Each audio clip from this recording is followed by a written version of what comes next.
গাজায় যখন রক্ত ঝরছে, ট্রাম্প তখন আরব রাজপ্রাসাদে নাচছেন। ৫৩,০০০ মরদেহের স্তূপের ওপর দাঁড়িয়ে যখন ইসরায়েল বিজয়ের পতাকা ওড়ায়, তখন হোয়াইট হাউসের হাসিমাখা মুখটি ছিল ডোনাল্ড ট্রাম্পের।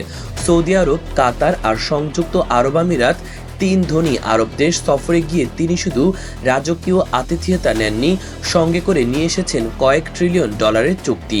আর ঠিক তখনই গাজার আকাশে ঝরে পড়েছে মার্কিন যুদ্ধবিমানের বর্ষণ।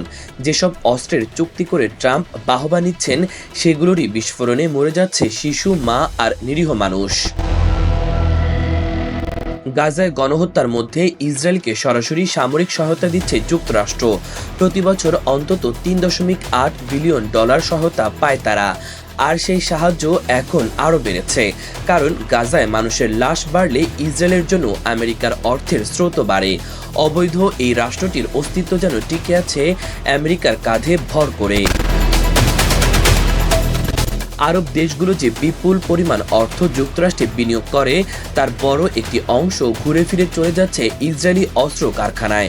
অর্থাৎ আরবদের অর্থেই আরবদের রক্ত ঝরছে।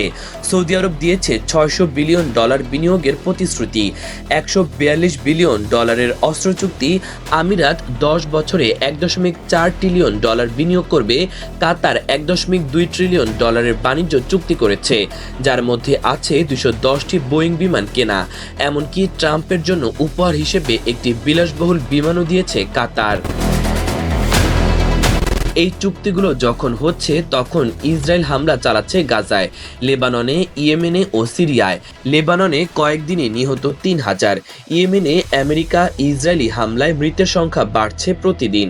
আগে সৌদি আমিরাতি আগ্রাসনে মারা গিয়েছিল ১.৫ লাখ মানুষ, দুর্ভিক্ষে মারা গেছে আরও ২ লাখের বেশি। আর সিরিয়ায় ইসরায়েলি হামলা এখন যেন রুটিন কার্যক্রম।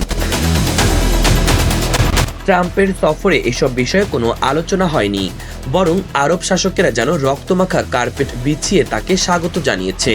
তারা তাদের ভাইদের হত্যাকারীদের হাতে তুলে দিচ্ছে অর্থ, অস্ত্র আর সম্মান। তারা আন্তর্জাতিক আইন বা ন্যায় বিচারের জন্য একটি কথাও বলেনি। এই নীরবতা, এই দাসত্ব ইসরায়েলের আগ্রাসনের যতটা দোষ রয়েছে, তার চেয়েও বড় দায় এই নীরব আরব শাসকদের। ইতিহাস একদিন এই বিশ্বাসঘাতকতা ক্ষমা করবে না। দর্শক, ধন্যবাদ এতক্ষণ সাথে থাকার জন্য। চ্যানেলটি ভালো লাগলে অবশ্যই সাবস্ক্রাইব করে দিন। আল্লাহ হাফেজ।